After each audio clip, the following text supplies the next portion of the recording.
Welcome back to another reaction stream for Double Gameweek 36. We've still got one game left in 35, but it doesn't have much significance in FPL, but it does in the grand scheme of things in terms of the relegation battle. We've got Southampton versus Nottingham Forest coming up, and that game will be going on live, so maybe we can update each other in the live chat and talk about the repercussions it could have on survival and which teams will be going down. And Everton, one of those teams I looked at and thought, I think they could go down, but what a result. I have to say, I didn't expect it against Brighton. I thought they would score. I wasn't expecting a Brighton clean sheet, but for it to be 5-1 and 3-0 at half time, that's the Premier League for you sometimes. You just don't expect it.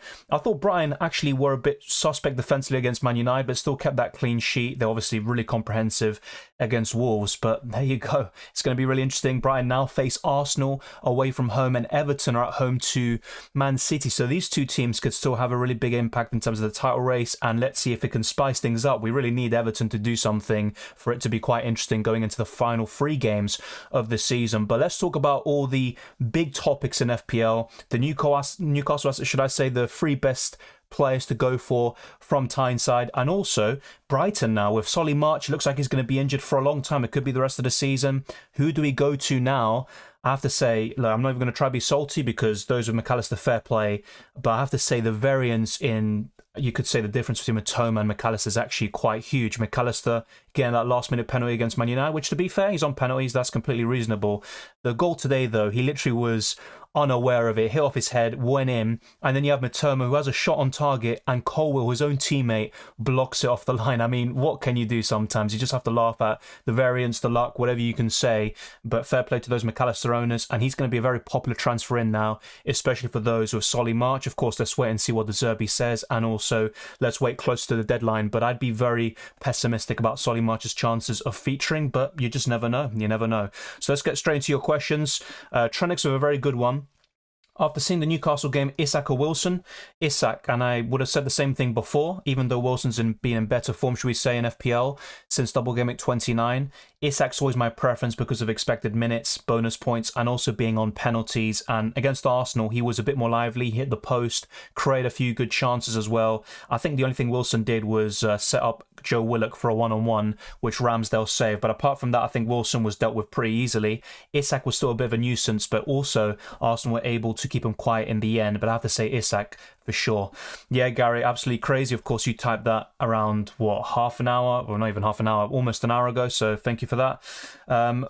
Yeah, good question there by Feargal. March to McAllister. I think that's on the cards. Like I said just a minute or two ago, I'd wait and see just in case for any updates, but I'm really tempted to at the moment, to be fair.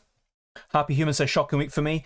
Yeah, if you look at the left-hand side, that's all updated. Believe it or not, I've got 37 points myself. I've got another red arrow, and that's 2 weeks on the trot now that McAllister's given me a red arrow. So, yeah, maybe I'm a bit salty with him, my fellow Argentine, but yeah, it's very frustrating. Yeah, it's not looking good for a lot of us, but there might be some good scores in the chat, hopefully. Crazy game makes such a low point. The thing is, though, a lot of people did poorly. It was a low-scoring game week in general, not many clean sheets across the board. It was actually the Arsenal players that did really well this week, which maybe we didn't expect. Even Man City at the end was struggling against Leeds, time wasting in the last few minutes, which is, of course, completely reasonable. But we thought Man City would win 3 or 4-0, and to be honest, in the first half, they probably could have had that scoreline. So it's just a crazy game week in general, not just in FPL, but in how the Premier League has gone. Got 30 points. Yeah, to be honest though, I'm not sure what the situation is around your rank. It might not be a huge red arrow, which could be the consoling, or let's say the silver lining. Looks like March will miss the end of the season.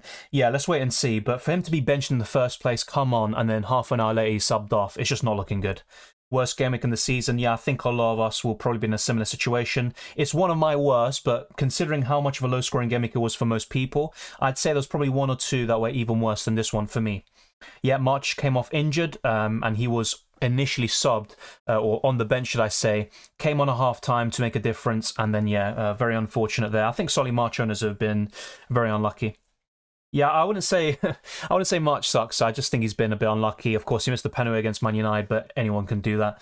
I'm going to do March to Joelinton. That's a good shout. The thing is, I've already got 2 Newcastle players, and I'm looking at Wilson and Isak for that third slot. So Joelinton's not in my thoughts, but I think that's perfectly reasonable. And I think in terms of XG in recent games, he's been right up there. I think 2 games have swayed that though. The West Ham match where Joelinton was really good and scored a few goals, but also the Tottenham game where, of course, in 20 minutes it was 5-0 already. March to any Brighton midfielder other than McAllister and Mitoma. Pascal Gross for me. The way I'd rank it is Pascal Gross first, probably Buonanotte second, and Caicedo third. Whilst Caicedo's probably the best overall as a player, in terms of FPL prospects, he would be at the very lowest of all of them. So yeah, I'd say Pascal Gross for sure. Munir says, I have De Gea, Kepa, Trippier, Shaw, Zinchenko, Stupinian, March, McAllister, Grealish, Rashford, Salah, Watkins, Haaland, Isak. I've one free transfer. What should I do? And what 11 is good for my team? So in terms of your 11, it's a good question. I'd go for De Gea this week over Kepa. I know Kepa's got Nottingham Forest at home, but I'd still back De Gea a little bit more for the clean sheet. United have a very good record at home. They haven't conceded many goals, so I'd probably go for him. In terms of your defenders, I'd probably go for Luke Shaw as well, although you can consider Kepa and Luke Shaw to kind of balance things out. I would go for Stupinian, of course. He's got a double. And yeah, I'd go for Trippier. So very simple stuff with the back line. In terms of the midfield, I'd do McAllister, Rashford, Salah. And then I'd probably transfer out March because it's not looking really good at the moment. So March maybe to Mitoma. I think that's a very simple move for you. And then, yeah, up front, I'd start Haaland and Isak. I think you might need one more player, though, in your starting 11. So it'd be between Watkins and Zinchenko. And I'd probably go for Watkins in this instance. So yeah, I think March to Mitoma is a very reasonable transfer for you. And of course, we can't forget Grealish, but I'm not so sure if he starts. And if he does, Everton away might be a bit tough for the likes of Grealish. You just never know. But yeah, I think that's the way I'd sort out your team and your transfer there, Munir. Hopefully you got that. Welcome, Zaid. Good to see you. Terrible game week on 31 points to Cylindra. Thoughts on Watkins, Gakpo, Maddison to Wilson, McAllister, and Joelinton, Maximan, Willock for -8. I like that. I think from those 3 Newcastle players you mentioned, Willock is my favourite overall, and against Arsenal he had 2 good chances, but Joelinton might be the most popular option heading into Double Gameweek 36, which is reasonable. I don't think it's a bad choice. I think Saint-Maximin will be at the bottom of that list too. So I'd probably rank it Willock first, Joelinton second, although stats would probably favour the Brazilian a little bit more. The other moves are looking really good. I do prefer Isak though over Wilson. So if you don't have Isak, that would be my preference and suggestion to go for him instead. Emergency game week, 39 points, lowest of the season. Yeah, but there's people in the chat that have gone even worse, so it's just all relative. And I think some people, even with 40 points, would have gotten a green arrow, which is crazy. FPL crisis, yeah. I know this is called a reaction stream, but also think of it as a therapy session. You know, we've all pretty much done quite poorly. The template is very strong, but it's not too bad. I would try to be positive about it. Yeah, the thing is, though, look, that's the Premier League. You can't win every game. You can look at Arsenal, for example, leading the league for most of the season. They draw to West Ham after being 2-0 up. They draw to Southampton 3-3 and have to make a comeback from 3-1 down. It's football. You know, you can't win every game. You know, if Arsenal had won those games, would they have beaten Newcastle away? I'm not so sure. It's just really tough to keep up that performance every single match, especially for Brighton, who've got quite a thin squad. They've got some young, talented players like Buonanotte, but they're not quite ready yet. So it's quite, obviously, for them to lose 5-1, I agree. It's embarrassing. They should never have done it. But it's not too surprising for me. I think if you look at the recent record between Everton and Brighton, Everton have gotten quite a few good results at the Amex Stadium. Of course, this season you would have thought it doesn't matter, it's a different set of teams, and you would have given Brighton the edge. Of course, we all would. But I'm not too surprised with Brighton, you know, kind of capitulating the way they did. I started still. That's just unlucky. I mean, I was talking about McAllister versus Mitoma. Still scoring an own goal. What can you do? It's just like Fabian Schär as well yesterday. Yeah, Odegaard looks really good. 2 double-digit returns on the bounce, but no double game weeks. Arsenal still have to face Brighton at home, which is going to be tough now. I think Brighton will fix up. This game might have been good for them in the long term in terms of addressing some issues that they might have, which victories will kind of cloud. Of course, you want to win every game. Everyone does, but defeats can be very important. And for them to get that wake-up call before Arsenal could be really, really big. And they also face Man City very soon. Same says best replacement for March that is not Salah, Rashford or any Brighton players.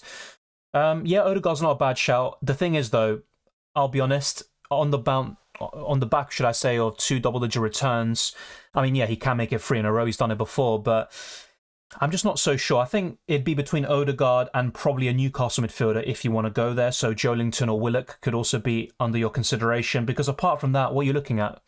Maybe another United midfielder like Bruno Fernandes, but you might not be able to afford it. So yeah, I think Odegaard's a good shout. I would have said Martinelli still, and I still like him a lot, but he's maybe a bit less nailed on than Odegaard at this moment in time. So yeah, let's whiz through these. I'm a bit far behind in the chat. John Darren says 36. Yeah, a lot of us with similar scores. I do feel your pain. I've seen some people with 30 and below. It is what it is this week. Yeah, Mahrez is a decent shout. The thing is, though, I would not be surprised if he now starts in the Champions League and is benched in the Premier League or vice versa. We just don't know with Pep. And we even saw against Leeds a bit of rotation there. It could happen again against Everton. We all know that Pep will be wary and he knows he needs to get a result in order to kind of avoid more pressure on them heading into the last few games of the season.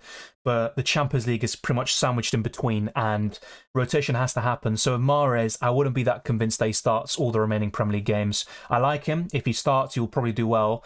But I'm a bit unconvinced, should I say, about his starts in all of these games coming up. March to Elise, not for me.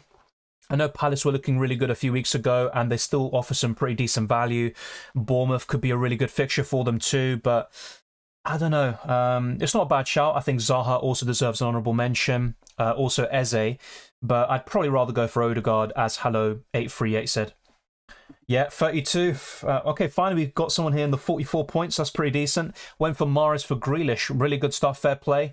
I was talking about this in the deadline stream and I had a feeling about Foden, so I recommended to people, you know what, if it was me personally, I'd probably go for Foden, but Mahrez had the form, he carried it on once again, and City scored 2 identical goals, Mahrez assisting Gundogan, so good stuff for those that took a 1 week punt on Mahrez, because it also could have gone the other way. You know, some people got in Alvarez for 1 week, it didn't pay off, and now they're kind of in a predicament where they might have to take a hit, and they want to get in Isak or Wilson, so good stuff. Top 5 Newcastle players for FPL. It would be Isak first, Trippier second, because I've got in mind what he's done over the course of the season. Callum Wilson third. In fourth, I'd probably go for a second Newcastle defender, so either Cher or Botman. And in fifth position, I'd still give the edge to Pope, but if you want maybe a more attacking option, I would say Willock, but it might be similar to the Foden versus Mahrez situation in Game Week 35, where I've got a good feeling about Willock, and also he was quite impressive against Arsenal with the chances he had, but you might just back the one with the better stats in Joelinton in this case, so I think it can go either way, but that's the way I'd rank it. The top 4 is definitely quite cemented there. Virat says, for people who have Isak plus Trippier, who should we get for the third Newcastle player?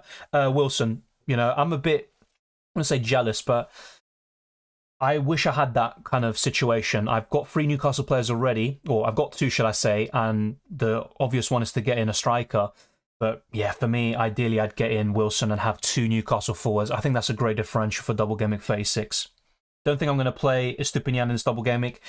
I know the fixtures are tough, but I'd still probably play him. The thing is, you know, I'm looking at my own team as well. I've got the likes of Shaw and Trent on my bench, so it's actually a good point you raised there. But for a lot of people, I think Estupinian should still start in your team. Isak or Wilson, it's close. I'm not going to say that Isak is the standout by far, but he is my preference. If I didn't captain Salah, I would have 20 points. Yeah, that is my regret this week. The only regret I have is not captaining Salah or going a bit different, but Haaland had 3 big chances. On another day, he scores a brace or a hat-trick, and, you know, if you go against him, you're punished. So that's the kind of variance we had this week. A lot of bad luck, you could say, for some people, but I'm not that bothered about Haaland blanking, to be fair. I think the real kind of dilemmas for me was the fact that McAllister scored and Mitoma only got the assist, and you got March blanking and being injured. I think those are the frustrations for me. Osama says I got 24. Yeah, look, I feel you. I feel your pain, and it's kind of unlucky. I'm guessing you had some players like Steele, you might have Captain Haaland, and a few other things like this, which just unlucky. Do you think Steele will keep playing? I think after this result, it is possible Sanchez comes back in, but that's pure speculation. I honestly don't know because it's so early in the week, and De Zerbi might reflect on it and see how they're doing in training. Steele's very good in terms of distribution. He's better than Sanchez in that regard. He's good at saving penalties as well, it seems. So I wouldn't say it's completely settled, but I have a feeling that Sanchez could come back in. If it's not against Arsenal, it could be straight after. I'm on 39 and currently on a small green arrow. Fair play. I think the safety score around my rank is 38, so it might be similar for you there, Ori, so good stuff. So literally, if I had 1 more point, I would have gotten a green arrow, which would have probably been around a few, 10 places or maybe 100 places. But yeah, so far for me, well, and it's going to end up being a red arrow. So it is a bit disappointing. I got a -2 for Steele. Yeah, that's what I mean. And as much as I didn't expect Brighton to keep a clean sheet, I never expected a -2. I didn't expect Everton to score 3 or 4, let alone 5. So that's FPL for you. It's just full of surprises. Yeah, I think so. I'd wait and see just for confirmation, but it doesn't look good for March. I'd be very surprised if he played again in the near future. Captain Isak, yeah, I think that's very standard. Of course, he might be the template pick in the YouTube community and on Twitter, but you know, Trippier as well has got higher ownership, and you know, you've got all these other conundrums as well. I'd say Isak or Wilson would be my 2 favourite captains this week. Then it's probably Trippier and Mitoma, but it's a close call. Cher or Botman? I normally prefer Botman just for his price, but Cher has more attacking threat. He has that banger in him, as we can call it, you know, that goal outside the box. He's also more of a threat from set pieces, but it's quite a close call. I think Botman might be slightly better for bonus points, but yeah, I'd say Botman for price. This was Brian's better double game week. Thoughts on future double game week? Well, yeah, I think the thing is, their doubles aren't good, and I said this from the beginning, but the fact that they had multiple doubles and good fixtures, obviously that's, you know, why you want them. But yeah, look, with Brighton, it was disappointing this week against Everton, but they did pretty well in the double that just went by in 34, doing really well against United and Wolves. The likes of Estupinian getting 15 pointers or something like that. You know, you can't complain too much. They can't, you know, deliver every single time. I think the big shock is the way they lost this game, and Everton thoroughly deserved it. Yeah, I saw that, Bridgerton, and Messi's actually the only footballer to ever win it, and he's done it twice, so that's pretty impressive. It tends to be tennis players and Formula One drivers that win that award. Osama says -4 next game week, or not sell March plus Newcastle defence, or play City player instead of double game week player.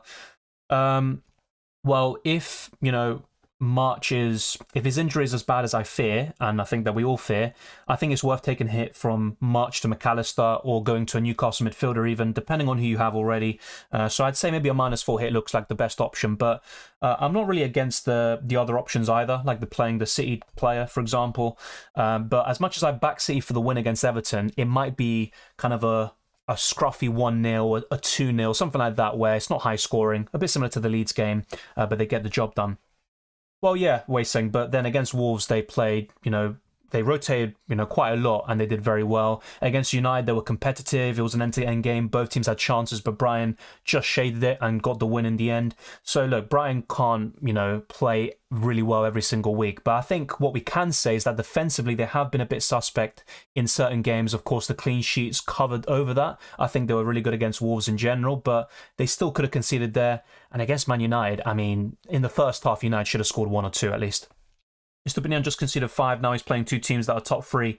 The thing is, though, that's a good point. You're right in that. But football isn't that simple. You know, a team can concede, let's say Wolves, for example, they conceded 6 to Brighton. And then the next game against Villa, a really informed team, they won 1-0. So, yes, they might have done really poorly against the poor side that are in the bottom 3. Now they've just escaped into 16th.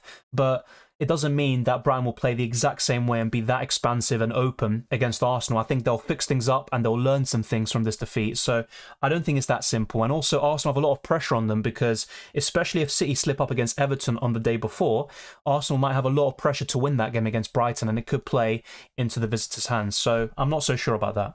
Good morning from Singapore. A lot of goals, but bad result for FPL managers. Exactly, and that's a good point. A lot of goals this week, you know, a lot of big results. 5-3 Fulham, 5-1 here for Everton, and we're not getting any points for it, but at least we're enjoying the football. Bobotak Kalin says, hi Dylan, we'll have to do March to McAllister, Jota to Wilson, Botman to someone like White, Lindelof for a -4. Honestly, I think that is pretty decent. The thing is, I'm not so sure about Botman to White or Lindelof because Botman's got a double. Oh yeah, sorry, you got in Wilson in, so to free up that Newcastle slot. Okay, fair enough. Yeah, I think it's worth it. I'm not a big fan of taking a Newcastle defender out for a hit, but I think it's worth it with Wilson in mind. And judging by how I think the games are going to go, I think that is the right call. McAllister's a really good transfer there. It doesn't look like March will play. And yeah, Jota to Wilson, good transfer. And yeah, in terms of the defender transfer, I'd probably look towards Lindelof simply because he has a double in 37. And as good as Arsenal have been over the course of the season, they don't get enough clean sheets at home. They've got 2 home games left, and Forest away could be very tricky, especially if Forest still need a result to survive. So yeah, I'd go for Lindelof there. So thank you for that question. Let's also go through the rest. So I am a bit far behind, so try to be patient. I appreciate those that are still waiting. I'm very far behind, in fact. I didn't expect that, so I'll try to whiz through these. Happy Human says, I'm not sure whether to keep Estupinian or sell him. Don't see Brighton keeping a clean sheet against Arsenal or Newcastle. That's completely fair enough. I think for free, I would be open to it, and you could maybe go for more Brighton attackers, so to speak, but I definitely wouldn't do it for a hit. Bridgerton says, Sinchenko 6 points from the bench, or Stones gave small green instead of small red arrow. Oh, that's pretty decent. Fair play. Bit of luck, whatever it is, but that's the good thing about Stones. Most of the time he either starts, and if he's benched, he doesn't really come on. The only caveat or downside with Stones is that he can come off when he does start, before 60 minutes, which is very painful, but good stuff there. Best midfield for upcoming fixtures without Salah. Without Salah, I mean, I would have said De Bruyne, but with his recent injuries and with the Champions League now around the corner, I'm not so sure. I'd still go for Rashford, but it's worth noting that he's only got 2 Premier League goals since February, I think it is, so he hasn't been exactly great. So Rashford, I'd say Matoma. I'd probably still go for Bruno Fernandes or someone like that. Of course, I'm kind of thinking off the top of my head, and ideally I would put Salah in there, to be fair, but yeah, I'd say those 3. Newcastle midfielder, I probably wouldn't because I prefer Isak and Wilson and Trippier. So yeah, I think the other 2, I'd say Odegaard/Martinelli. And the 5th one, maybe another Brighton midfielder still, so McAllister. That would be my midfield 5. I'm not against that. And Willock, whilst he blanked against Arsenal, he had 2 good chances, and he's been a really good player for Newcastle since he joined, and this season is no different, of course. Now, do I prefer Willock over Isak and Wilson? Definitely not. And also the defenders, but he's decent, and it's kind of a differential there. So happy the season is almost over. I never want to think of this season ever again. I mean, from an FPL perspective, I agree with you. I don't in terms of the overall football. I'm quite happy with how my team's doing and stuff, but yeah, in FPL it's been very frustrating, I won't lie. I'm in a decent rank, but I'm literally just experiencing minimal red arrow after minimal red arrow every single week now, and I'm just not able to push above. It's partly my fault because I'm not going really against Haaland sometimes, but it kind of goes both ways, really. I think on another day, if I went against Haaland, it easily could have been a hat-trick for him against Leeds, and I would have been punished even further. But I do understand what you mean there. Hopefully the template is less strong in the years to come, but sadly I don't think it will be. The more people that consume FPL content, the more that you could say hive mind and stuff like that, the more we make similar decisions, have all this information, get all these double gimmick players and prepare for these blanks and stuff like that. It's going to be more of the same, you could say, but hopefully it does change. QZ says, should I do Watkins to Greenwood and March to Fernandes? I don't mind that really, but this week I wouldn't necessarily buy Bruno Fernandes. He's someone to buy really for Gameweek 37. 49 says FPL liver. That's a really good score. Surely you got a good green arrow there. Yep, I think so. And March might not play again this season. Let's wait and see what the updates are. Start Edison or Steele.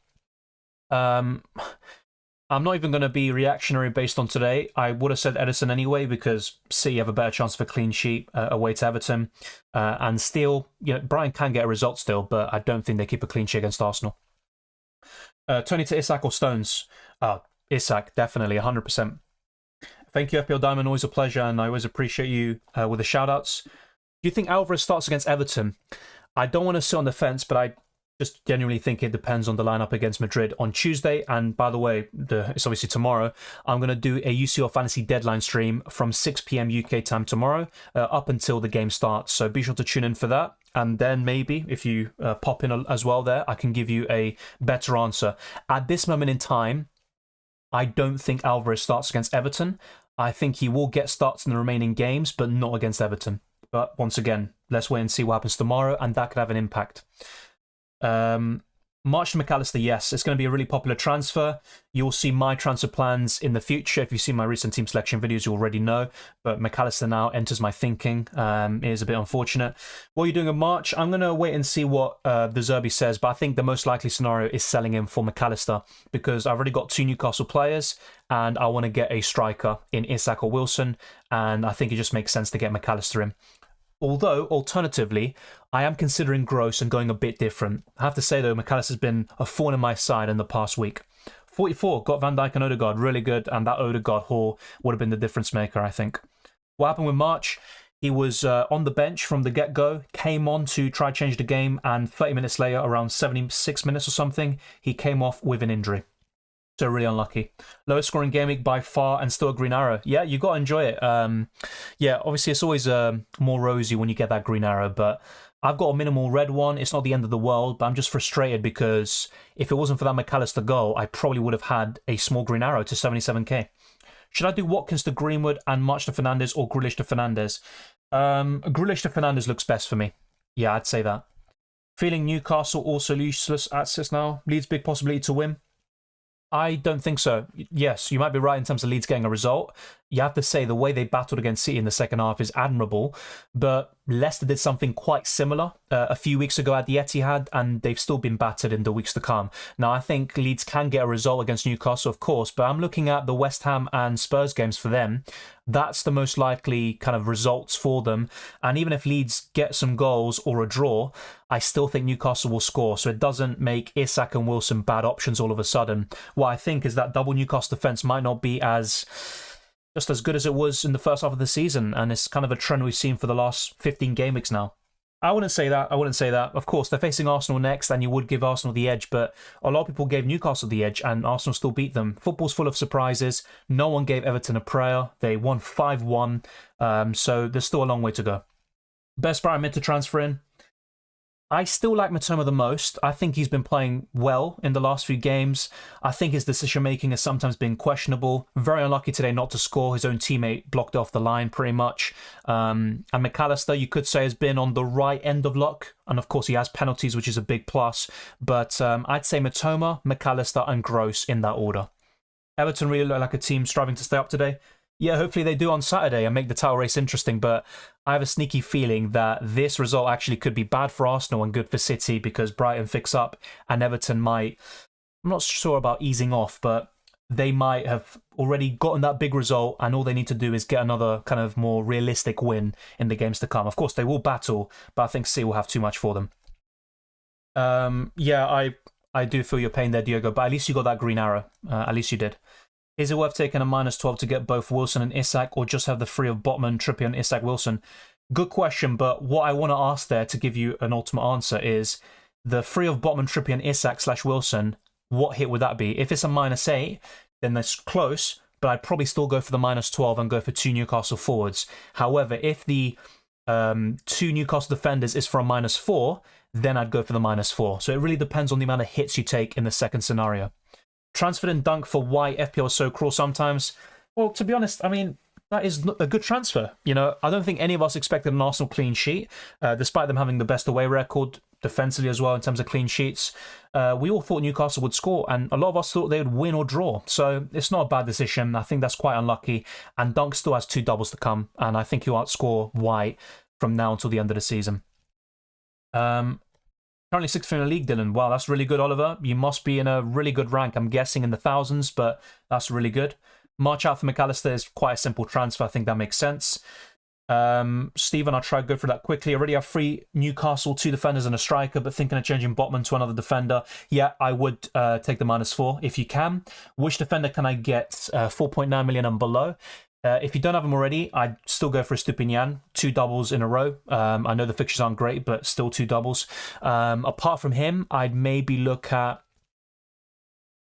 maybe even a United defender. Dalot might not start every single game, but he's worth considering. Lindelof as well. I'm not sure if he's exactly 4.9 million or if he's a bit above, but he's another one to consider. I'd probably look at one of those. So a United or Brighton defender, if possible. Best midfield options that are not Arsenal, Newcastle, Brighton, Man United or City. I won't lie to you, you're pretty much limiting all the best options in my opinion. Salah is the clear standout there. In that case, it's really tricky to form a midfield 5 without those key teams and assets. So I'd say Salah, maybe Zaha as a 1-week punt against Bournemouth, something like that. But really, you're really limiting yourself, I think, without those teams. I'm guessing you have some of those options already, but yeah, it's quite tough, I think. We don't know yet, Gaurav, but it's not looking good. I wouldn't be surprised if we didn't see him again for the rest of the season. I need to watch it back, but it didn't look good. Best midfield for us, the fixtures without Bruno or Salah. I think I said it earlier. So Rashford, McAllister, Mitoma. I think the other 2 would have been one of Odegaard / Martinelli, and then the 5th one's a bit difficult, but yeah, I think the 5th one could be tricky. I won't lie to you. De Bruyne, maybe. The only issue with him is rotation, but that's kind of a really good midfield 5. I'm benching March next week and playing Shaw instead. That's completely fair enough. And to be honest, I'm looking at my team. I could do something similar and just start Shaw or Trent Alexander-Arnold, but I think I will be looking to sell him. Are you going to take March to McAllister? It's not completely set in stone, but it's very likely that I will. George says 45 points, went from 28k to 20k. Good stuff. I did Grealish tomorrow's a minute before deadline. I'm thinking he'll start this weekend and get at least 1 star in the double. Yeah, I share your sentiment. I don't think he starts all 3 of the next 3 games, but I think he'll maybe get 1 or 2 starts. And that's the big question. Does he get 1 or 2? I'm not exactly sure, to be fair. With my current prediction, I think Mahrez will start and it'll be Alvarez on the bench, but with Pep, you just never know. I got actually most of the... You know, when people ask me, do you think this guy will start against Leeds? I got most of them right except Stones. I thought he would start. He didn't. But yeah, it's really difficult guessing Pep. I've gotten it wrong so many times before. I feel like chasing double game week players hasn't worked out. Yeah, and if you want to look at some single game week options, consider Palace midfielders, Zaha, Elise, or Eze. I think Eze and Zaha in particular could be really good. March to Matoma or Roll. I'd wait and see for more updates first, but my initial reaction is to go for Matoma. Welcome, Lingani. Good to see you. I don't fancy captaining either Newcastle or Brighton players. Should I stick to Robot? The thing is, as good as Haaland is, and I still expect Man City to win, I think it will be a lower scoring game than most of us would expect. I think it could be a very cagey 2-0 City, 2-1, a 1-1 would be great, even an Everton win, but I don't see a huge result. Of course, I could be wrong, and it all depends on how Man City do against Madrid and the way they rotate, but I'd rather go for Isak or Wilson for the captaincy, to be fair. Chu says, sell Raya for which 4.6 million keeper? Have Kepa. Well, you don't have many options, but I'd still recommend someone like Johnston potentially, but there's not many. I think the best goalkeepers, as bad as his mistake was against West Ham, De Gea is probably the best goalkeeper from now until the end of the campaign. Edison's up there, Alisson in particular. But yeah, 4.6 million and below, probably Johnston. Maybe I'm forgetting somebody, but I think probably Johnston. Start Odegaard, Saka, or Isak. I mean, come on, Isak's got 2 games, and despite him blanking in the last game, you have to start him, in my opinion. He's probably the best captaincy option for me, so start Isak. However, I would like to start Odegaard and Saka if you can. I think there will be plenty of goals in that game between Arsenal and Brighton. Welcome, Sebastian. Good to see you as well. Really low scoring week, only 35 points, should I say. I'm thinking Watkins to Isak and maybe March to McAllister. I'm in a similar position to you. The first 2 transfers you mentioned is what I'm looking to do myself. Raya to De Gea also looks good, but I'd rather do McAllister and Isak. And you could always do Raya to De Gea in 37. So that's the way I'd go about it. If I have a Brighton and United defender already, anyone else for 4.9 million or below, I'll have a quick look now and see if I can be inspired by these selections, because I'll be honest, obviously with only 3 games left, we just have to look at these 3 game weeks to come and kind of base it off that. But 4.9 million and below, yeah, and looking at the fixtures too, I wouldn't go for Mings. A few weeks ago, I probably would have said him. Now, definitely not. Yeah, it's quite a tough one for you. I think what will help us now is checking the fixture ticker. So, as you can see, Man United are top. They've got double in 37 and 2 decent games either side of it. Brighton, Newcastle, Palace and Chelsea are in the top 5. But like you said, no United or Brighton players. So, when I look at this, I'd probably go for either a Palace or... yeah, just one of those in the top 6. So not Chelsea. I still wouldn't go for them. So yeah, Newcastle, Palace or City defender, potentially. The issue with City is rotation. And then with Newcastle, of course, you'd probably want to go for Isak and Wilson. So it's kind of tough. But yeah, I think Newcastle, Botman. From Palace, you're looking at Gay, potentially. Apart from that, it's quite difficult. I mean, Arsenal's fixtures look pretty good now all of a sudden. But Brighton at home, not great for a clean sheet. I think Arsenal will concede. However, Forest and Wolves is where you'd probably back maybe 1 clean sheet at least from those 2 games. But I think Arsenal still, I know the fixtures look pretty good on paper, but I think they will struggle against Forest, for example, more than people might have expected. So yeah, I'd say a Palace, Newcastle or City defender. Of course, with 4.9 million and below, that kind of eliminates City already. So yeah, I would say Botman or Gay looks like the best options, because the rest, not really feeling them too much, to be honest. Best replacement for March, I have Salah, Matoma, Rashford, Grealish. Well, I'd probably go for McAllister in this case. An alternative to him could be even an Arsenal midfielder, Odegaard and Martinelli. So yeah, one of those three for me. Same says Dylan, I already own Botman and Trippier, but I don't own Isak Wilson. Is it worth sacrificing Alvarez, Botman and Jota for Isak, Wilson and White for a -8/-12 if I do March to Odegaard? Yeah, the reason why I was asking you is because you mentioned 2 scenarios, of course, and I didn't know what the second scenario entailed, how many hits it would be. I would go for the -8 hit. I think that's enough. I wouldn't do the -12. And you probably have some good options on your bench to start. You know, even this week, I've got a lot of benching dilemmas. I don't even need to sell March necessarily, but I might do it in the end anyway, just because McAllister has been a thorn in my side. I'd go for the -8 option. Start Grealish or Shaw. I'd go for Shaw this week. I think he will keep a clean sheet. However, it's worth mentioning Wolves have caused problems to Man United over the years, even at Old Trafford. But yeah, I think that's going to be quite a low-scoring game. I could see a 1-0, a 1-1, even a 2-0 maybe United. But yeah, I don't think it'll be a high-scoring game necessarily. And also, one thing worth mentioning, I'll try and get the exact figure up, and I'll tell you that. Wolves have one of the worst away records. And by the way, as we're speaking, Forest are winning 1-0 against Southampton. And I'm not too surprised by that. Southampton tend to appear against the bigger teams like United and Arsenal, but they do pretty poorly against the so-called weaker sides. So Awani scored and was assisted by Brennan Johnson. So yeah, if I get up the standings now, in terms of away record, Wolves are in the bottom 3. They've lost 4 of the last 5 games with no wins in that time. And they've just got an awful away record, which kind of explains the 6-0 drubbing by Brighton. But Wolves at home are pretty decent. They're in the top half of the table in that regard. So yeah, that's the way I'd kind of look about it. I think Shaw is the best option there. Even Ferguson to Wilson, yes. Ferguson just came back and he actually came off the bench today. But Wilson's an upgrade in my opinion. Haaland and Isak are the other strikers. Yeah, that's completely fine. That's my ideal front 3 and 36. Oh, okay. Don't know about that, but even a draw, you know, something to keep the title alive, and Arsenal need to still win all of their remaining games. I think it's for the good of the Prem. I might be biased, of course, but I think City winning every year is quite boring. Wilson or Isak, if I had to choose one? In my opinion, Isak, and I've said this last week, 2 weeks ago, and I'm saying it now. I like Wilson a lot, though, and his ownership is also quite enticing, but I'd go for Isak. Yeah, it hurts in head-to-head, but in terms of overall, it's not as bad as you may think. 2 free transfers. Let me try to get it up because I'm very far behind once again in the chat.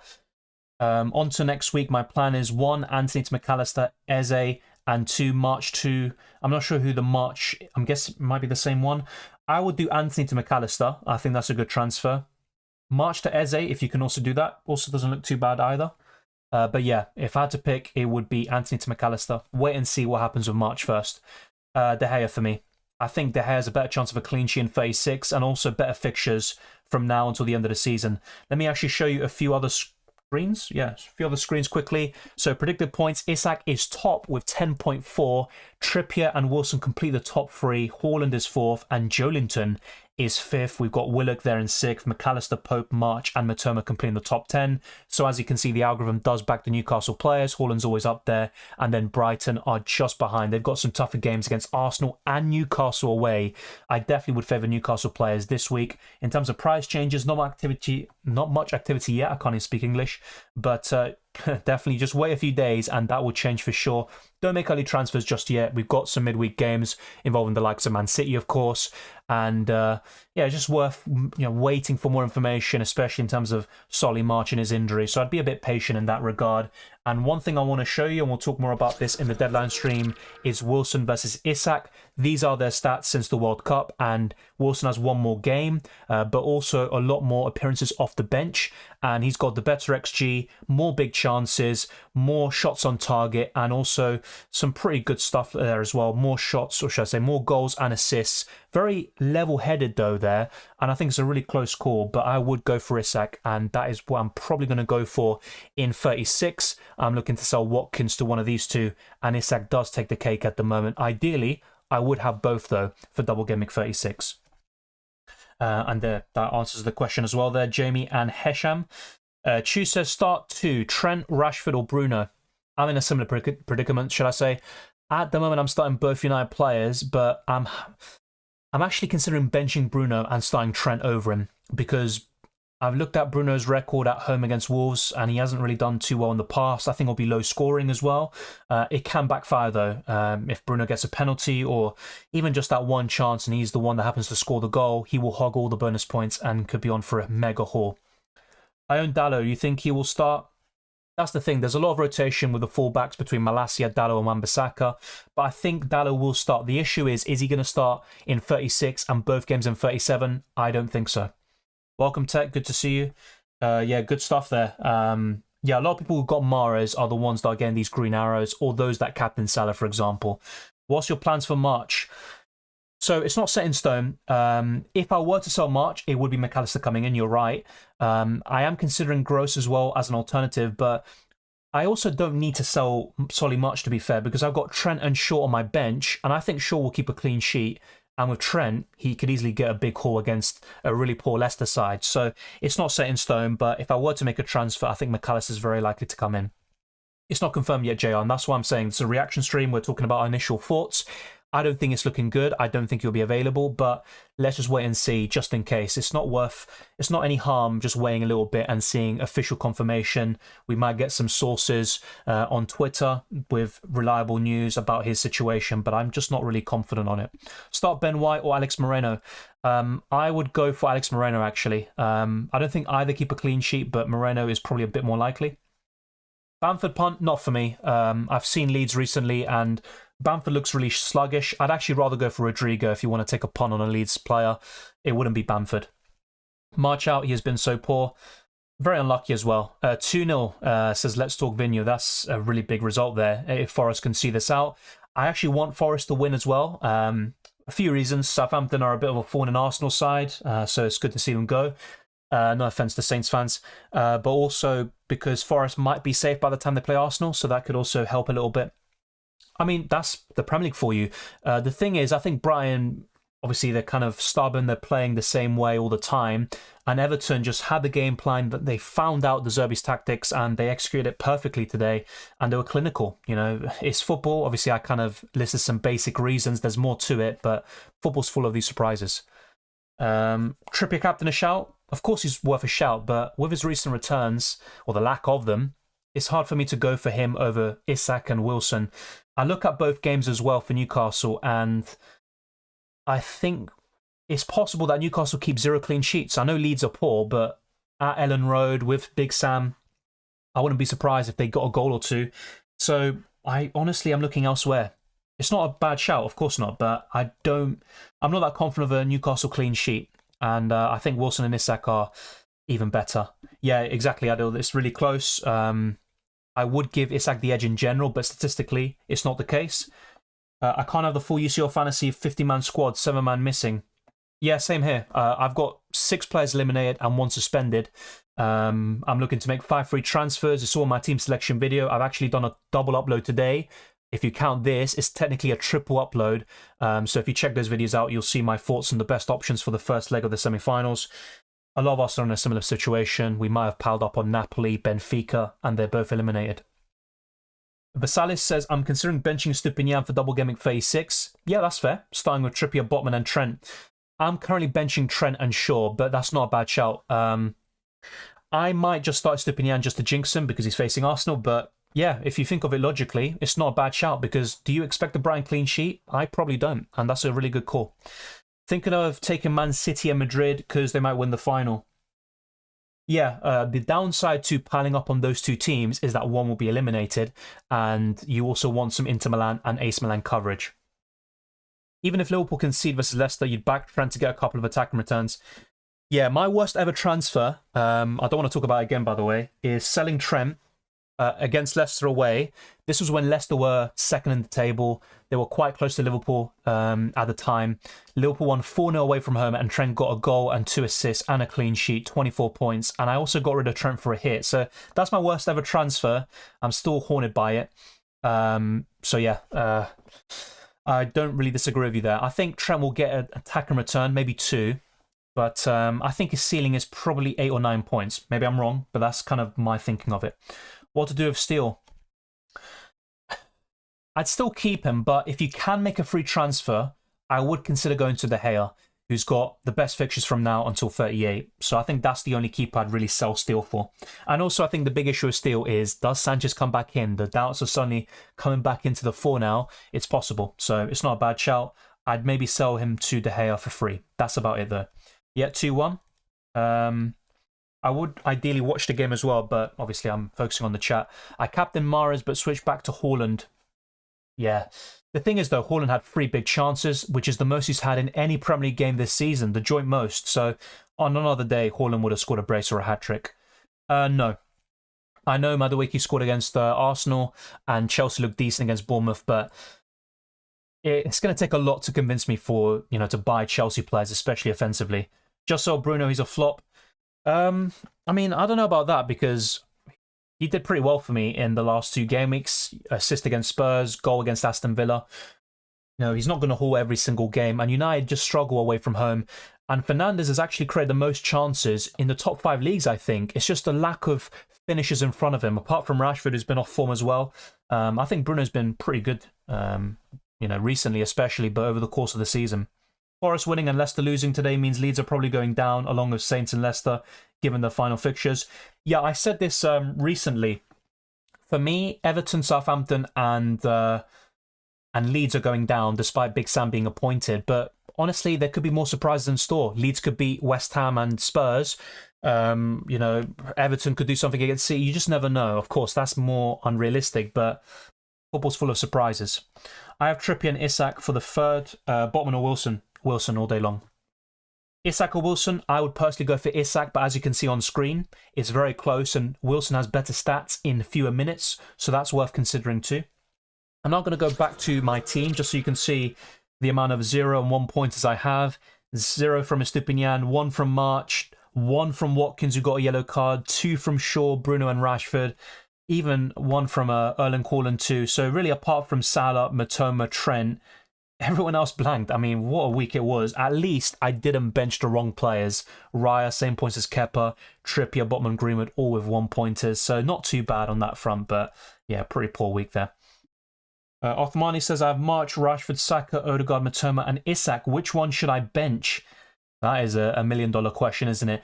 Definitely not a double game week player. However, considering what I think will happen in terms of the injury, I think March won't play, and therefore I would bench him. So yeah, if he's officially ruled out, he's the one to definitely bench for sure. But if he has any chance of being available for at least one of the games, of course, I'd start him over maybe Saka, for example. But yeah, at the moment, I'd say March to bench. Yeah, and that's simply because of the injury.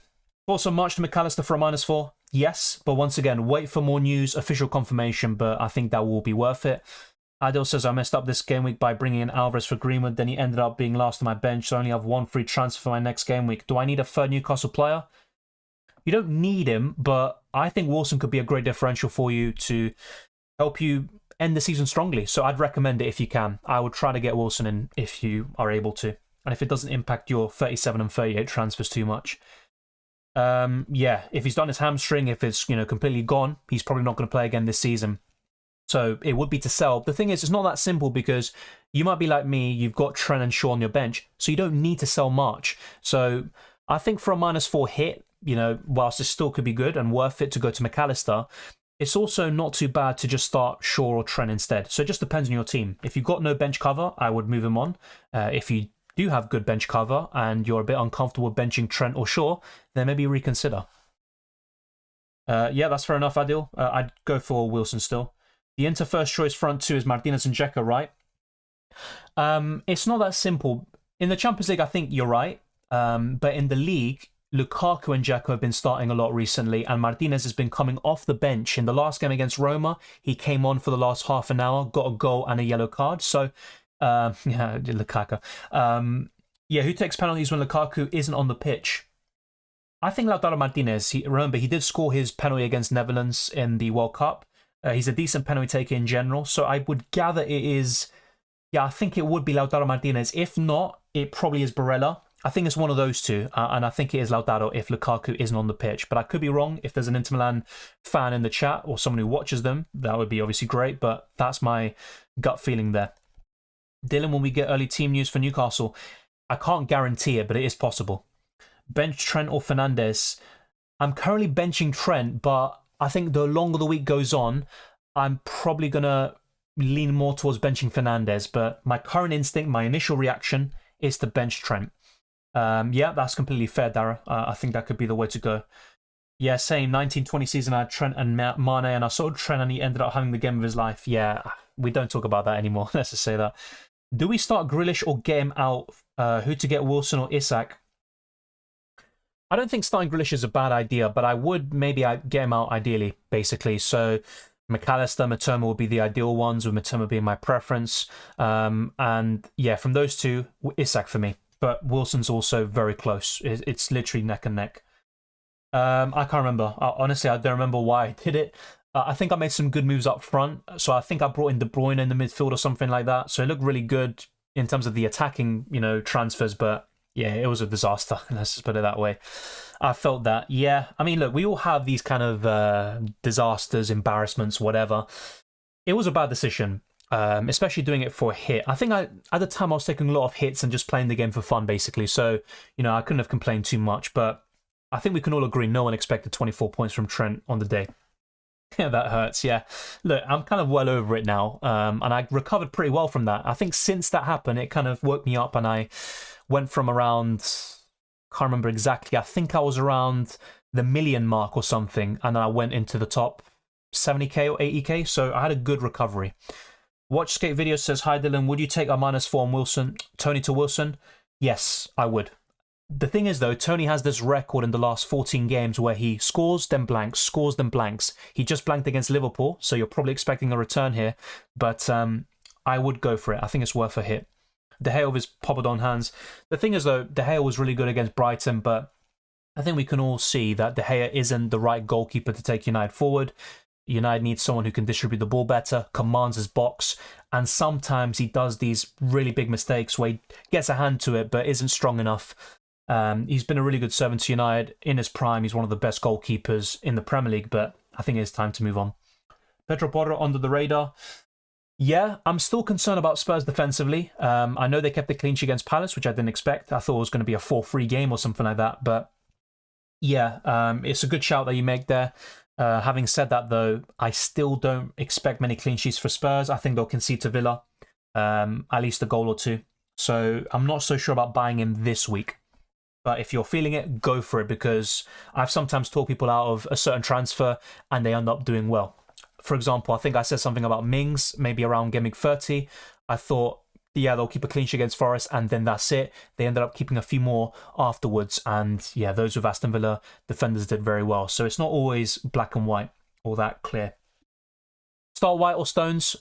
Stones. I think C have a better chance of a clean sheet, and Stones facing his former club, you never know, could have something to prove. I think City could concede here, but I also think Arsenal will, and probably concede more goals in the process. March and Raya for McAllister or Johnston for a -4. I would not take hits for goalkeepers. As good as Johnston's fixtures are, I wouldn't get rid of Raya for a hit. So it would just be March to McAllister. Oh, okay, so you need to sell Raya for funds. Yeah, that is a tricky one. My final answer to that, Chew, would be who's on your bench. If you've got Shaw or Trent on your bench, my answer would be start one of them and that's it, and don't take the hit. However, if you've got really poor bench cover, yes, go ahead with the hit, even though I'm not a big fan of goalkeeper transfers for a hit. Leicester and Leeds deserve to be relegated with Southampton. I mean, so far you'd say so, but I mean, Leeds could still turn it around. They were quite competitive in the second half against City. On another day, maybe they could have gotten something. But yeah, so far you'd have to say Southampton 95% likely to go down. Where do you see James Ward-Prowse playing next season? Well, if Southampton are relegated, it all depends on who else is relegated, to be fair. But I could see him at, let's say, kind of a, how do I say, even a West Ham, you could say. Is that even fair to say? If Rice goes, I know they're a different profile player, but I could see him at West Ham and Everton if they stay up. I don't know. I could be clutching at straws here. Tech is probably cursing me right now for his screen, but it's just like the first two clubs that came into my mind, so I'm just going to go with that. It doesn't have too much logic behind it. If I have a Brighton United defender already, who else can I bring in for Botman? Oh, you're selling Botman. Like I said, a Palace defender. Gay is the answer there, Stephen. Room for Leicester to get relegated, bring Harvey Barnes to the London Stadium. Yeah, I could see that as well, actually. That's a good shout. Or Maddison, although Maddison's more likely to go to Newcastle, you could say. But yeah, my worst season in 4 years. You know, this rank I'm currently at would be my worst rank. I'm always around kind of a similar one. So between 40 to 80k, this is kind of where I tend to be. So yeah, this would still be my worst one as well. Do you have any chips left? No, I've used all of them. The last one I used was in 32, the free hit. 800k says Trons. Yeah, look, you can still recover. It's still quite close between the ranks. You just need some differentials to, you know, go your way and some luck. Trippier plus Isak plus Botman or Trippier, Isak, Wilson? The latter. I'd go for 2 forwards in Isak and Wilson with Trippier. That's for sure. I've said it all week. I've said it for several weeks now. I'm going to stick with that. Dylan, would you get Eze to finish the season? I'm not sure about ending the season, but I like him as a 1-week punt. I'd buy him maybe this week and then evaluate later on. If he does well against Bournemouth, then I'd be quite inclined to keep him. Hossam Aouar finally moved to AS Roma. Yeah, Arsenal have been linked to him forever. It seems like quite a interesting transfer, to say the least. Is it needed to sell Leao and buy Lautaro? No. Watch my videos. I've covered it there. The AC Milan manager's quite confident that Rafael Leao could feature. He's in contention to start and to be in the squad, so not necessarily. Newcastle need a right wing and Neymar. I still think Newcastle need... So they've got 2 good strikers. I don't think they need one there. I'd still say they need a... Is this maybe worth it? A left winger, I think, maybe to balance the attack. I know they've got Saint-Maximin and they've got a few others like Gordon, but I just don't see Gordon cutting it at the highest level. If Newcastle want to take the extra step and start challenging for the title, they can't do it with Gordon, in my opinion. I think they need another midfielder. I'd say a left back. You know, Dan Burn's done well this season, but I think he can be got at. He can be the weak link in the back line. So I'd say a left back, a backup centre back. I mean, there's a lot. You know, once you start really digging in, I think Newcastle need 5 or 6 to really take up, you know, the next level. But they've got a good squad. They're doing really well. Are you looking to sell Watkins? Yes, to Isak or Wilson. I'll talk about this in my team selection video. Thank you, Aaron, for this. I appreciate it. So, Interfan, they share penalty duties when Lukaku's out. Yeah, Hakan Calhanoglu, that's a good shout. Takes them 2. Lautaro's been poor on pens overall. Dzeko isn't nailed on, though. Yeah, that's quite surprising with Lautaro. I'm trying to think because I'm not sure exactly what month it was. Yeah, he might have missed the penalty recently. I think this year for Inter. But generally for Argentina, I think he's been pretty good with penalties. Scored against Colombia and scored against Netherlands in the shootouts. But that's fair enough. Thank you for that. So Calhanoglu, and yeah, Lukaku's kind of the main one, and if not, Calhanoglu. So I got that noted. And yeah, Calhanoglu is actually one of my transfers or proposed ones for UCL Fantasy. Start Grealish or Shaw. As I said earlier, I would go for Shaw. I think he's going to get a clean sheet, and with Grealish, I'm just not so sure about returns. Best differentials. I've said this for a few weeks now. Wilson and Isak at the same time. That's a good differential. This week, I'd say Zaha, Elise, or Eze. With Eze and Zaha be my favourites. So stuff like that. Getting a Dennis and King vibe from Isak Wilson. The big difference, though, is that Dennis and King played for a relegation side. Isak and Wilson are potentially playing for a Champions League club. So, yeah, I can see what you mean, but Isak and Wilson have been quite consistent for a long time now. It's not like a purple patch from Dennis and King for 3 or 4 game weeks. Would you get James Ward-Prowse as a plan B or Caicedo? No. What I like about James Ward-Prowse is his set pieces, his crossing. I don't like him as a Caicedo replacement. I think they're completely different players. Caicedo is kind of a... I know he got beaten a few times today and against United, but he is more of an athletic, dynamic midfielder who can control the game in midfield. I think really with Arsenal, every Arsenal fan will tell you they want Caicedo and or Rice and even Lavia from Southampton. You know, he did really well at the Emirates. Someone of that profile. I would love McAllister, but it looks like he'll go Liverpool or maybe Man City. But I'd love someone like McAllister to challenge Xhaka. And then I know we've got Jorginho and Partey are obviously quality, but I would like to see a Caicedo or a Rice long term. And I'll be honest, I thought Rice was overrated a few years ago. I have changed my mind over the last year or so. I think he's stepped up. Even West Ham have been even worse. He's really been consistent. So I've changed my mind a little bit on him. I don't think he's worth 100 million or stuff like that, especially with 1 year left on his contract. But I've changed my mind about him, that's for sure. Moyes was interested in James Ward-Prowse last summer. I actually wasn't aware of that, but really don't think he's the profile we need. Yeah, that's a good point. You know, when you think about it, might not be. I could just see him at a club like West Ham if you can get him for cheap. What's your thoughts of Trippier as captain?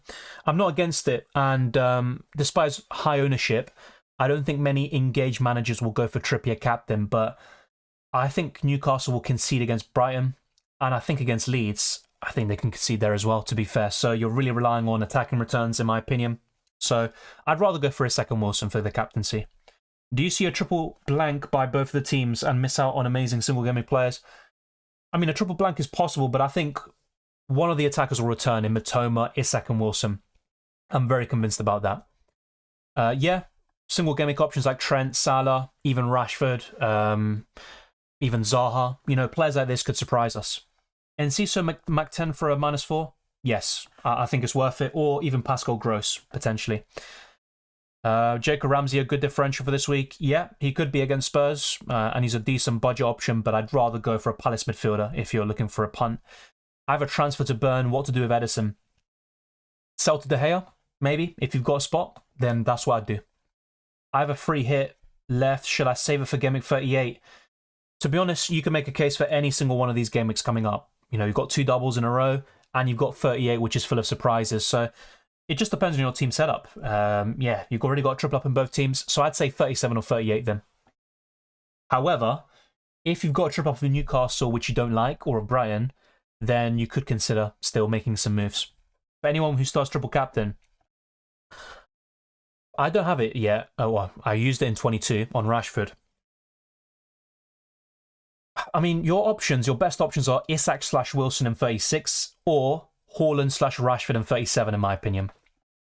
But it all depends because Man City could rotate quite a bit, especially if Arsenal lose or drop points to Brighton and the title's already over, essentially.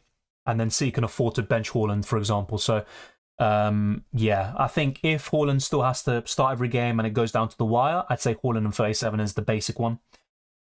Who should I get for 37? I'm not so sure what your team situation is like, but in Game Week 37, the players you really want to kind of target, in my opinion, are Rashford, Luke Shaw, David De Gea, Bruno Fernandes. I think those are the best options. Mitoma, McAllister. I think those are some of the best choices. Who should I get for Solanke in Game Week 37?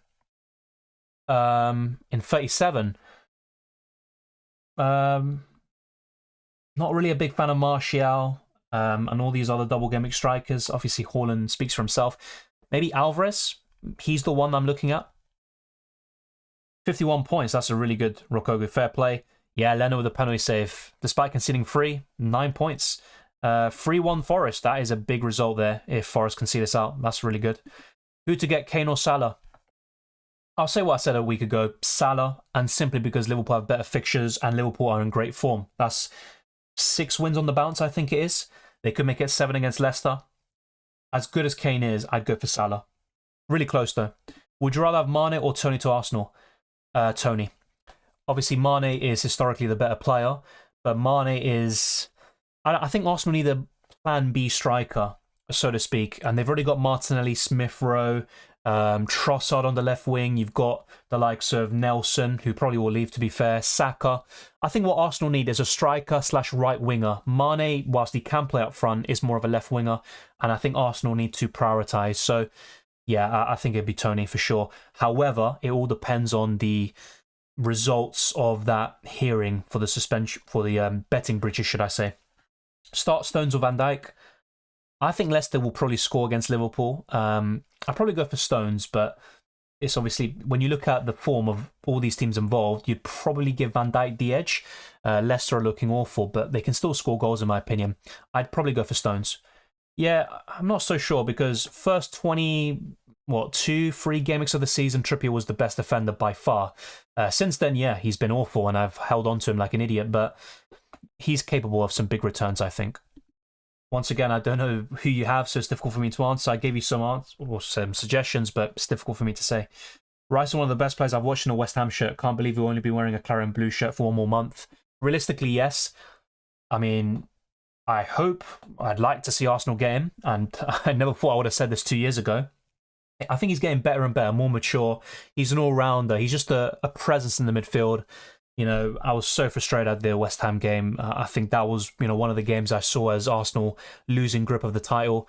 Rice was impressive. Yeah, and, can't really begrudge him too much for it. So, It'd be great to see my Arsenal, but I have a sneaky feeling Man City might go in for him, and I'd hate that. I'd absolutely hate it. McAllister good compared to March. I still think March has been better over the course of the season, especially since the World Cup. But right now, it's clear to see that McAllister is the one to get. He's on penalties. He's getting a bit of fortune his way, getting into some good positions. He almost scored before that fortuitous goal, and Solly March might be out for the rest of the season. Gibbs White the king, yeah. I actually talked some people out of Gibbs White, so apologies if you're watching. Please don't downvote. My get Matoma, yeah, and also for 36, Newcastle and Arsenal away, Matoma can still score. Let's not forget, Matoma scored against Arsenal in both games so far this season, at the Emirates, in the Carabao Cup, and also at the Amex, and he was the one that almost was the catalyst for a comeback against Arsenal there. I have triple Man United. What should I do with Edison? I mean, it's just difficult. Maybe Allison could be the one. I don't mind Allison at all. Mr. Memo, what's happened to March? He was benched against Everton, came on at half-time, and then he got subbed off due to an injury around 76 minutes. It looks like he's got a hamstring problem, if I'm not mistaken. If that's the case, he could be out for the rest of the season. Matoma and McAllister, yeah. And also, let's not underestimate Gross, for example. But I think those are the two best. Yeah, March is out for the rest of the season. If that's already confirmed, by the way, because I haven't seen De Zerbi's comments. I'll try to have a quick look, by the way, because I don't want to give you out-of-date information. So let's see if we've got any updates. It wouldn't surprise me, though, if he is out. I think we can all agree. Let's see, is there any... Has De Zerbi said anything? He probably has. It's just, has anything come up? It's a shame as well, because March got an 11-pointer against Everton in the reverse fixture. I thought he was going to do well today. Let's see. Okay, I think I've got a quote here. Okay, no, I don't have a quote. That's a shame. Well, yeah, until I see quotes, I won't officially rule it out for the rest of the season, but it's not looking good. Let's put it that way. Is Eduardo a pick? For a one-week punt, maybe. I mean, I'd rather go for a midfielder like Zaha, Eze, or Elise, but it's not a bad shout. I have a bad history of Eduardo as well. Kepa or Raya next game week? I'm currently going for Kepa, and I'll talk about this in the team selection video. Pyre sell March, price is dropping today. We can check that as well very quickly. Is that true? Maybe it is. Solly March. Yeah, I think maybe people will panic sell him. The thing is, I don't want to just do early transfers. According to FPLstatistics.co.uk, March is currently not going down, but you'd expect that to change fairly soon. And Alexander-Arnold could be going up very, very, well, in the next few days, really. Let's wait and see. But I think most of the price rises and falls will happen from Wednesday onwards, once the Champions League games are over. And of course, only Man City remain amongst those Premier League clubs. We've got West Ham in the Conference League semi-finals, and no English club in the Europa League semi-finals there as well. Grealish not playing. I mean, we don't know that yet. I think he'll play against Real Madrid and start, and he might be benched against Everton. It's possible, but I'm just not a big fan of him for, I'd say, the last 3 games of the season. I don't think he starts all 4 of the remaining games. I mean, that's not even the biggest issue with March. He might be out with an injury. I think March, De Zerbi talked about this before the game. He's not in a great moment in terms of fitness. So I think what would have happened is March would have been benched today, and then he would have started in 36. Maybe not both, but I think he would have started against Arsenal. Right now, it's not looking good. Got 2 free transfers, March to McAllister and Trent to Totti. I wouldn't do that. I understand the logic, Trent to Totti, because Trent you might bench in 36 and 37 anyway, so, what's the point of having him? But, yeah, the thing is, I'm just not so sure about... I'd actually rather start Trent. Is that true? Is that true? It's a tricky one, I'll admit. I'm very conflicted about it. I think I might just say yes, because I think McAllister could do really well in 36 and 37, but Trent is still a great option for the remainder of the season. And you could even start him, and it's not even a bad choice for me. Top 5 players next game week. Isak, Wilson, Matoma, Trippier, and Haaland, which is kind of basic. But yeah, top 5. Bye-bye March. Will Haaland be rested this game week? I think he won't. I think with Arsenal beating Newcastle, it puts the pressure right back on City. It also depends on what happens in the Madrid game. Does Haaland pick up a knock? Does he, is he a bit down on fitness? And, Pep is really big on sharpness, fitness, and all of that. But I think he'll start against Everton. Yeah, Sunny, we have covered that already. Trying not to spam the chat. News on Ake injury. I'll try to get the latest comment, just to get something official. I don't want to just regurgitate something off the top of my head. So the latest we've got on Nathan Ake, he's got a hamstring strain and he's just currently being assessed. It's not looking too good for him so far. Just came back from an injury, now picking up another one.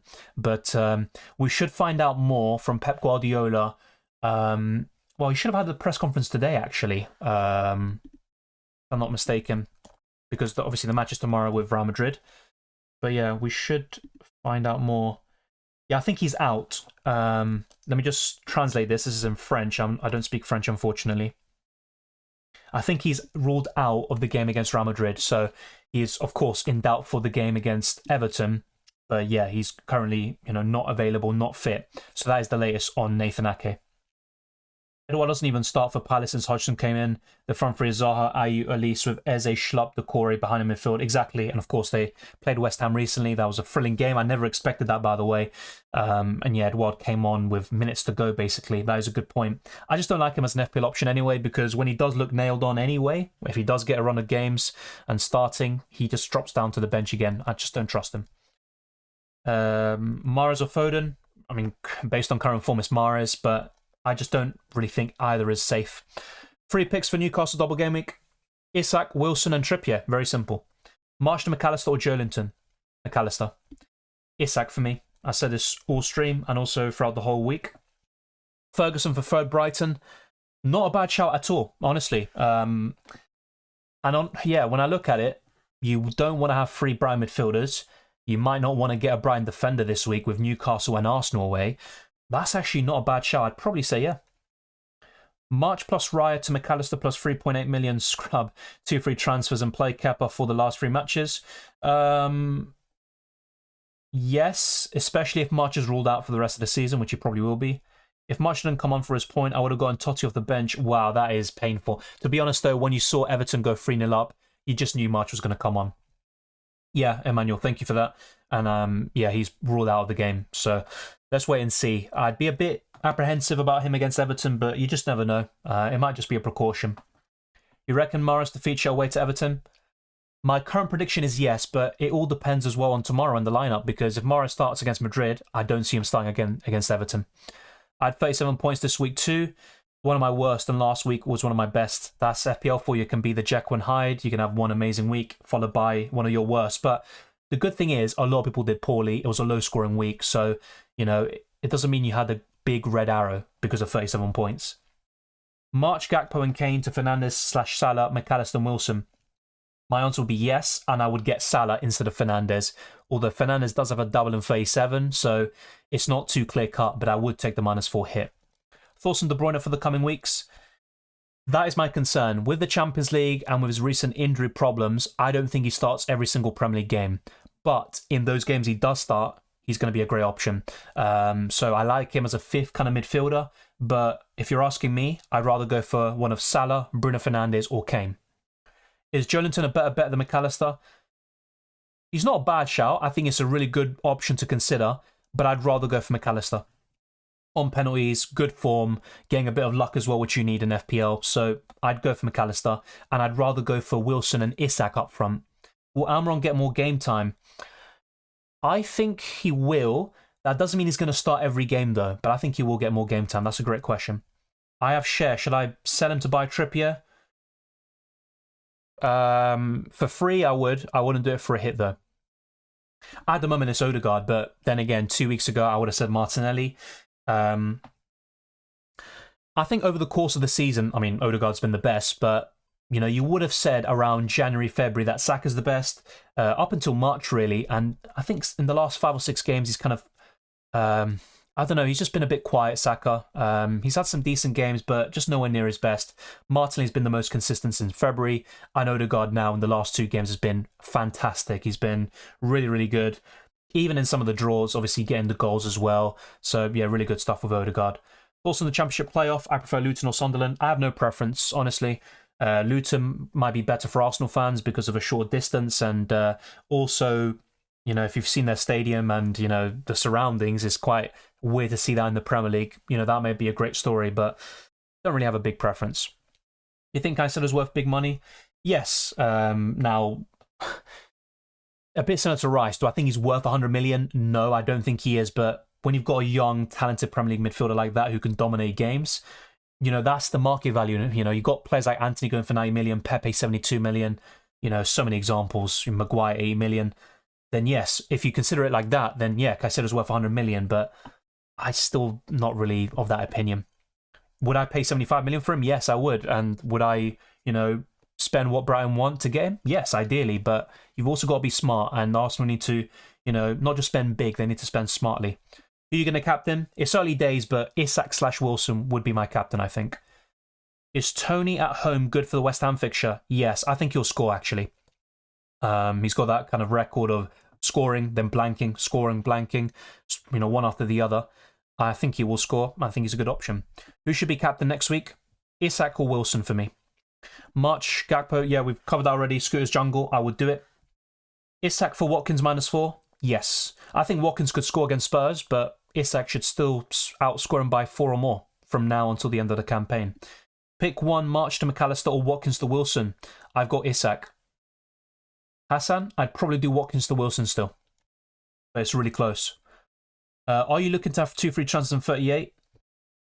So it's early days, but my current thinking is to do Watkins to Isak, and then it all depends on the March news. And if he's out, I've got one of 2 options: to roll and just play one of Shaw or Trent, or to bring in McAllister.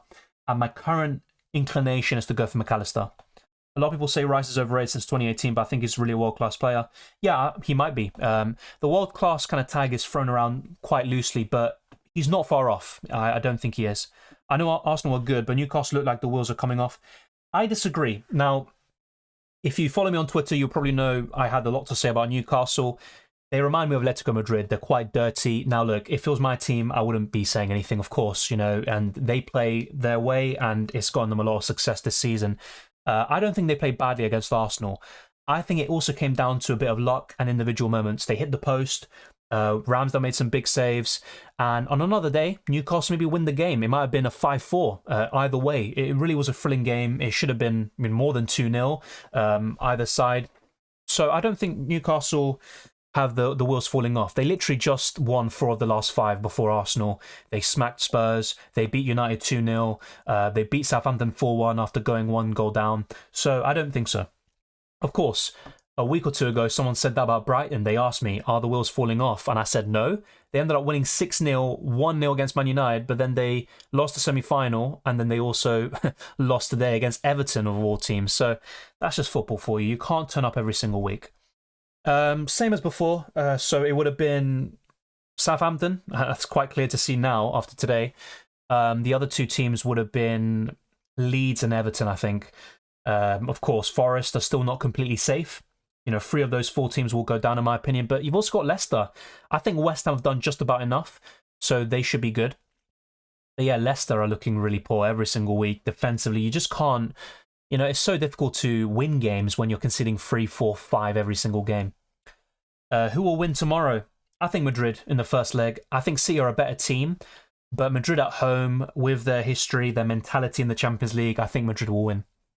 Player market is more inflated than a hot air balloon. Perfect way to sum it up, I think. Take it to sell March if he's out all season? Yes, but it depends on which player you bring in. If it's a Salah, a Bruno Fernandes... Actually, scrap that. As much as I like Bruno Fernandes, I wouldn't take a hit for him this week. The only players I'd take a hit for, to get rid of March this week would be Salah, Mitoma, McAllister, and then maybe a Joelinton/Willock. I really want Rice to Chelsea. We've been chasing him for a few years, but when the most likely moment Rice is leaving Chelsea, we're finished. Yeah, I mean, he's heavily linked to Arsenal. People are saying he's... Okay, I don't want to say the word here. Parental guidance reasons, but people are saying he's kind of doing a Mudryk, kind of showing off to Arsenal. Doesn't mean he's going to go there, but it does seem quite likely. Let's just wait and see. I hope he does, but I have a feeling City will kind of snatch him up. Yeah, no, I agree, Tech. And look, I was one of them. I thought he was quite overrated, but yeah, he's proving me wrong. All 3 England goalkeepers play like gods this game. Yeah, Ramsdale, even Pope made some great saves. Pickford as well. One of his stops today was fantastic. Maybe they're all just responding to one another to be number 1 for England, but it will always be Pickford on the Southgate. Act today or March or wait for tomorrow? Wait for tomorrow. If you're not going to be priced out, why act now? Have more information. You've also got City playing tomorrow. Haaland could get injured. You never know. So I'd wait and see. Yeah, it's completely right, Tom. You know, Arsenal with the form they're in, 7 wins in a row, 2-0 up against Liverpool. You think the game's done. 2-2, a thrilling game. Liverpool could have won it in the end. 2-0 up against West Ham, who were dead and buried at the time. 2-2, and now West Ham, good amount of results, beating United. You know, they've got full of confidence. They almost got a result against Liverpool. So yeah, that's football for you. It's completely unpredictable. I have Greenwood as the third striker, have Isak, thinking of doubling up on Wilson, downgrading Edison to Forster, despite City's double. Yeah, and look, Edison's not even nailed on to start every single game. It might be Ortega coming back in against Everton, and also for the double. I like that. I think that is the best thing to do for you in 36. And that's in response to Dave, by the way. Maguire's underrated. He would do great at mid-table club. Look, all banter aside, I think Maguire looked very good on his debut, which was a long time ago, by the way. But against Chelsea in that 4-0 win, first game, on Ole Gunnar Solskjaer, obviously different time, so many years ago, he looked really, really good. For Leicester, he was also a decent Premier League centre-back. But yeah, I think he's overhated. I think that's the word. I wouldn't call him underrated because he has been quite poor for some time. He does pretty well for England, but I still think England can do better than him. You know, I look at White, Tomori, John Stones. I think they're all a cut above, in my opinion. Bruno plus Wilson or KDB plus, I don't know who the second one is there. I do like Bruno and Wilson, though. If it is KDB and, Eze, I would go for Bruno and Wilson. Personally, I'd pay 100 million for Rice in the previous year, but now his contract maybe 70, 80 million. Yeah, I agree. I think 78 million is understandable. He's English. He's obviously playing for a fellow Premier League club. He's playing really well. He's one of the best in his position. I think 70, 80 million would be more reasonable. Shaw plus Rashford and bring Dalot for 37. I would rather go for either De Gea or Bruno Fernandes. Not bad, though, but I just don't think Dalot starts every game. Idle just joined. Mahrez Punt came in well, but bench McAllister. Yeah. Boy and Solanke too, and he should have had a pen. Yeah, that's football for you, but at least you got Mahrez in, and it should have been enough for a green arrow. Van Dijk, Shaw, Martinelli, pick 1 for Gameweek 36. That is tough.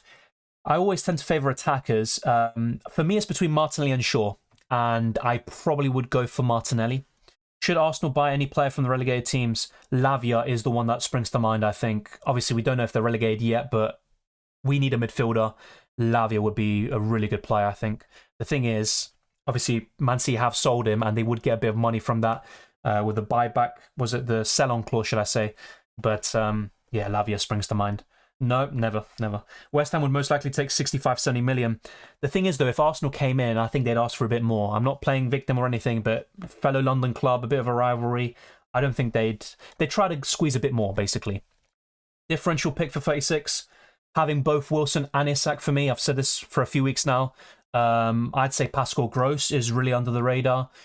And then if not, I mean, I wouldn't triple up on Newcastle defence, definitely not. But double Newcastle defence is going to be a bit underrated, you could say. Yeah. I'd say triple Brighton attack as well. So I think someone said it earlier, Mitoma, McAllister and Ferguson. I don't like saying world-class too early. I think McAllister is close to world-class, but I don't think he is just yet. Yeah, Murphy's a decent shout. Same with Joe Linton and Willock, but I'd rather go for Isak and Wilson to cover the attack. I think it's worth taking a -4 to bring in Wilson for double attack. Yeah. Wilson, Rashford / Bruno. Obviously, it didn't look great against West Ham and in away games in general, but in the home games, I think they could come into a league of their own, and with the double in 37, I would keep. Would you keep Tierney? Of course, 100%, and he's also better defensively than Zinchenko. I think if Arsenal kept Zinchenko on the pitch, it could have been another 2-2, similar to the West Ham and Liverpool games. De Gea is nailed? I think so, despite the mistake. Ten Hag backed him publicly, which is obviously quite expected, but I think he'll continue to start. Not sure exactly. I think it might be different. If Southampton are relegated, I think 30, 40 million is quite reasonable and realistic. I think Southampton signed him for 10, 20 million. I might be wrong about that, but I'd say 30, 40 million, and that'd be a pretty good one. I don't like Onana too much, to be honest. I think Lavia's better. Caicedo and Rice are levels above too. So I'm not really a big fan of Onana. If there was anyone from Everton, yeah, Onana might be the one, but really I'm not feeling it. Who do you think is the best goalkeeper in the world? I'd love to say Emi Martinez. I think on the international stage, I think he's the best. You know, you might call me biased or whatever, but I genuinely think that. He's got more trophies than defeats, which says a lot. He's also got 15 clean sheets or 17 and 24, something ridiculous like that. You know, absolutely ridiculous record. Overall, I'd say it's Courtois / Alisson. On the international stage, Emi Martinez.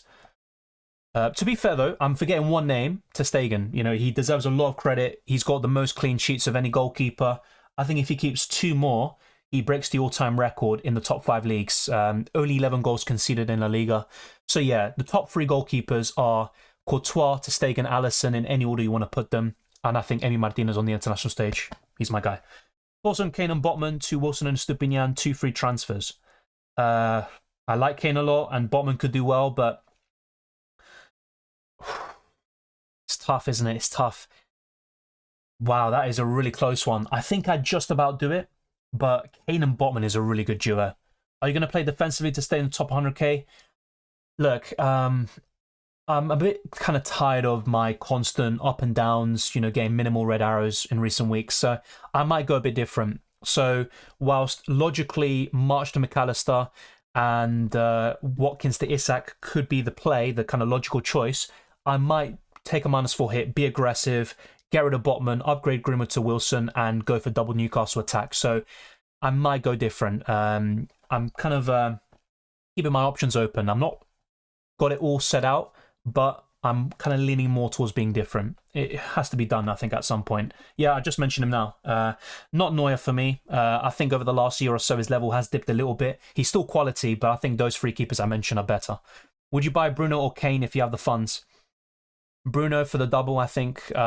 Look, Kane has been better over the course of the season, and even with Villa and some tough games coming up, Kane can do well, but I think Bruno the double can't be ignored. Maybe I'm being a bit narrow-minded there.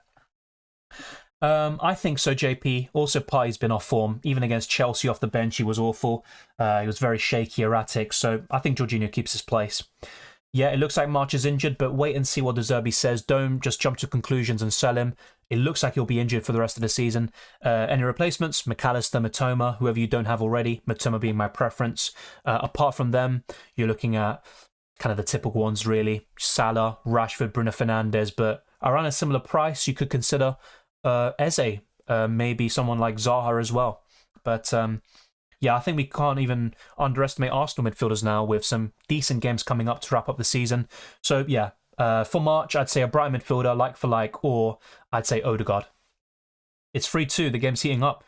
Yeah, I'm probably going to, as soon as this stream is done, I'm going to pop off and watch it. Look, it's not set in stone, JP. I'll talk about this in the team selection video where I have a bit more, I'd say, certainty in terms of my moves. But like I just mentioned, Watkins to Isak and March to McAllister could be the most likely moves, but I'm also considering some alternatives. How about Salah to KDB in 37? Yeah, if we are kind of certain that KDB will start both, but I'm not so sure if that's the case.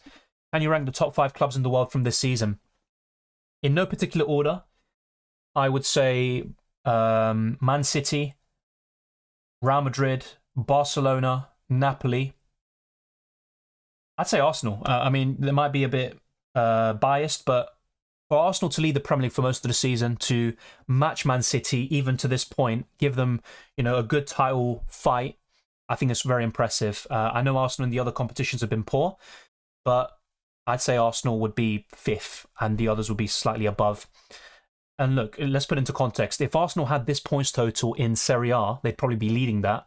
And now, you know, for example, Napoli have already won it with fewer points than Arsenal have. And it just goes to show when you have a Man City in your league, it's so difficult to win it. You've got to be almost perfect. But yeah, I think those 5 are probably the best. I think Bayern Munich have been a bit off it. Borussia Dortmund are doing really well. And they're going to also do something similar to Arsenal, push Bayern all the way. But I think Arsenal are a bit more impressive this season. My goal is to hit 70k.